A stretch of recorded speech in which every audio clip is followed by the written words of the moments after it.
Okay, thank you.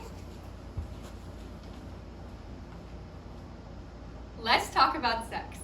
More importantly, let's talk about sex education.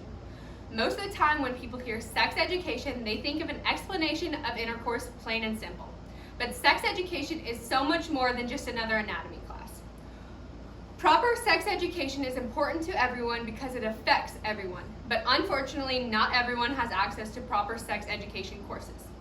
Over the next few minutes, I'm going to share with you why comprehensive sex education courses should be taught as opposed to abstinence only in high schools, because it would lead to proper knowledge, safe sex practices, and it would prevent causing any extra damage to sexual assault victims.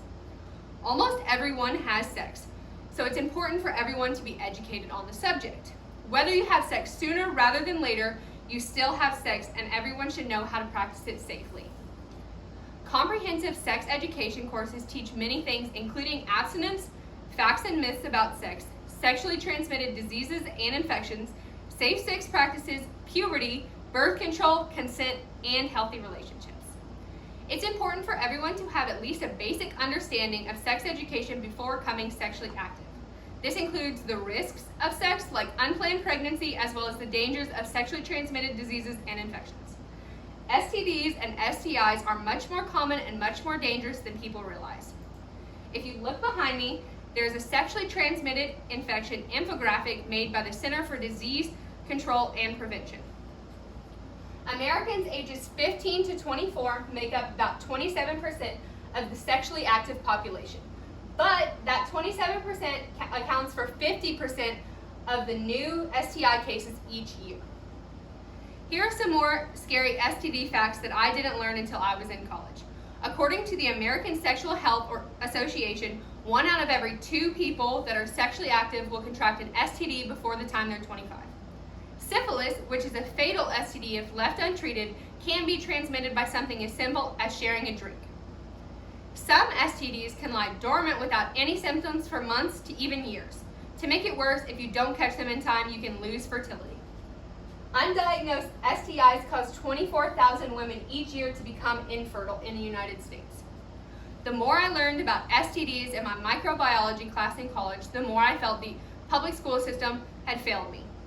Along with other mind-blowing facts about STDs, are critical information that was omitted from my education because Kentucky lawmakers wanted to preach purity.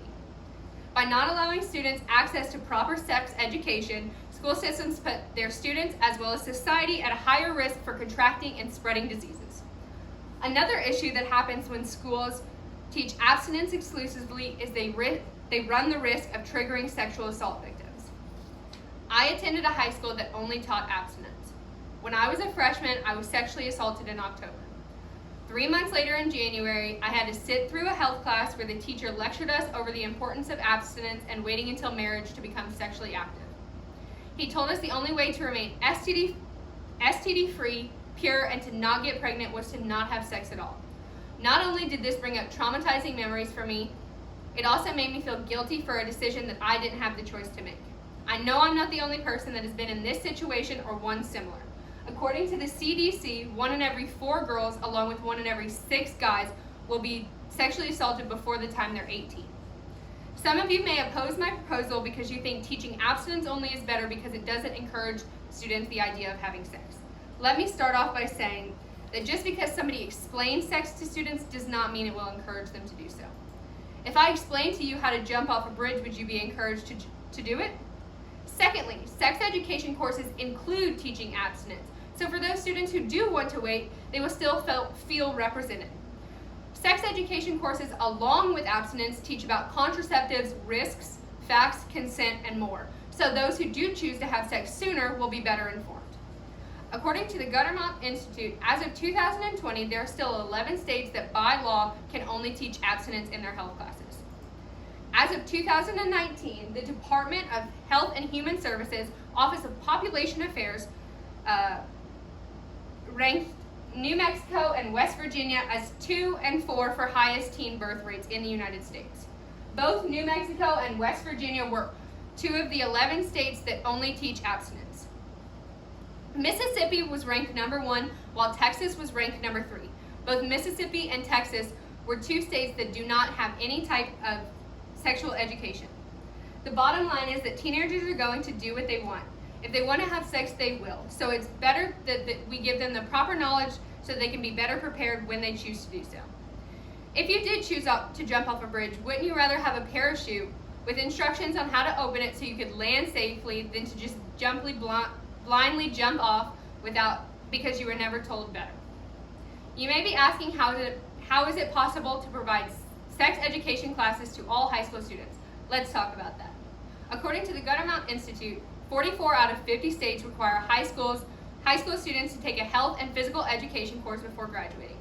Of those 44 states, 29 have a sex education in the curriculum for their health class. In order to implement comprehensive sex education into the curriculum of all 50 states, the already staffed health teachers would take a brief course on how to properly teach and cover all the aspects of comprehensive sex education. According to a 2016 Planned Parenthood study, 96% of parents are in favor of having their children taught sex education while in high school. Planned Parenthood offers many free tools on this site that aid in the implementation of comprehensive sex education in schools. They are broken down into lesson plans divided by ages so it's easier to teach.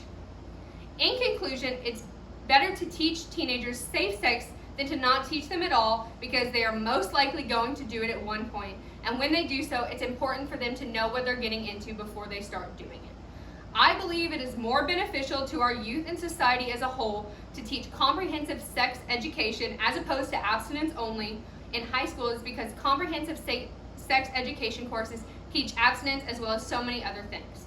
With the proper education classes, from the time people are teenagers, they will have learned how to have sex safely, they will understand the risks versus rewards of having sex, they will know how dangerous STDs are, along with the importance of getting tested regularly, healthy relationships, and consent. Thank you.